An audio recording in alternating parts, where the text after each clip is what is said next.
Asian games ಸ್ಪರ್ಧಾಳುಗಳಿಗೆ ಪ್ರೋತ್ಸಾಹ ಧನ ರಾಜ್ಯದಿಂದ ಸ್ಪರ್ಧೆ ಮಾಡುವಂತವರಿಗೆ ಸರ್ಕಾರದಿಂದ ಪ್ರೋತ್ಸಾಹ ಧನವನ್ನ ನೀಡುವುದಕ್ಕೆ ನಿರ್ಧಾರವನ್ನ ಮಾಡಲಾಗಿದೆ. ಬೆಂಗಳೂರಲ್ಲಿ ಸಚಿವ ಡಾಕ್ಟರ್ ಜಿ ಪರಮೇಶ್ವರ್ ಹೇಳಿಕೆಯನ್ನು ಕೊಟ್ಟಿದ್ದಾರೆ. ಡಿಸಿಎಂ ಪರಮೇಶ್ವರ್ ಅವರ ಹೇಳಿಕೆ ಇದು. 5 ಲಕ್ಷ ಪ್ರೋತ್ಸಾಹ ಧನ ನೀಡಲು ಸರ್ಕಾರ ತೀರ್ಮಾನವನ್ನ ಮಾಡಿದೆ ಅಂತ ಹೇಳಿದ್ದಾರೆ. ವಿವಿಧ ಕ್ರೀಡೆಗಳಿಗೆ ಕೋಚ್ಗಳ ನೇಮಕಾತಿಯನ್ನು ಕೂಡ ನಾವು ಮಾಡ್ತೀವಿ ಅಂತ ಹೇಳಿದ್ದಾರೆ. ಡಿಸೆಂಬರ್ ನಂತರ ಯುವ ಜನೋತ್ಸವ ಮಾಡಲಾಗುತ್ತೆ ಅನ್ನುವಂಥ ಮಾಹಿತಿಯನ್ನು ಸಿಎಂ ಡಾಕ್ಟರ್ ಜಿ ಪರಮೇಶ್ವರ್ ಅವರು ಕೊಟ್ಟಿದ್ದಾರೆ.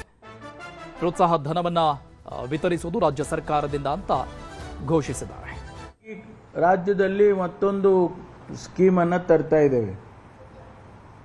ಯಾರು ಕಾಮನ್ವೆಲ್ತ್ ಗೇಮ್ಸ್ಗೆ ಹೋಗ್ತಾರೆ, ಯಾರು ಏಷ್ಯನ್ ಗೇಮ್ಸಿಗೆ ಹೋಗ್ತಾರೆ, ಅವರಿಗೆ ನಾವು ಈಗಾಗಲೇ ಅವರಿಗೆ ಪದಕ ಗಳಿಸ್ಕೊಂಡು ಬಂದವರಿಗೆ 35 ಲಕ್ಷ ಚಿನ್ನದ ಪದಕ ತೊಗೊಂಡ್ರೆ, 25 ಲಕ್ಷ ಬೆಳ್ಳಿ ಪದಕ ತೊಗೊಂಡ್ರೆ, ಕಂಚಿನ ತೊಗೊಂಡ್ರೆ 15 ಲಕ್ಷ ಈಗಾಗಲೇ ನಾವು ಕೊಡ್ತಾ ಇದ್ದೇವೆ.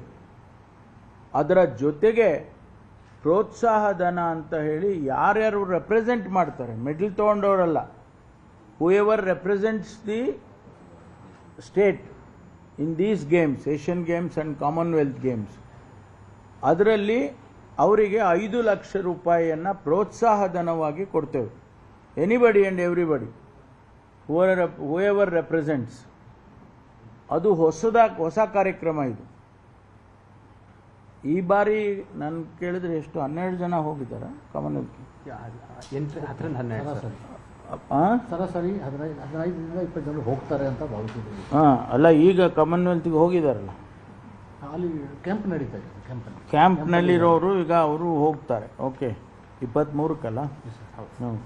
ಸೊ ಅದು ಹೊಸ ಪ್ರೋಗ್ರಾಮನ್ನು ನಾವು ಈ ಬಾರಿ ಮಾಡ್ತಾ ಇದ್ದೇವೆ. ಈಗಾಗಲೇ ಸರ್ಕಾರಿ ಆದೇಶ ಕೂಡ ಅದ್ರ ಬಗ್ಗೆ ನಿನ್ನೆ ತಾನೇ ಇಶ್ಯೂ ಮಾಡಿದ್ದೀವಿ.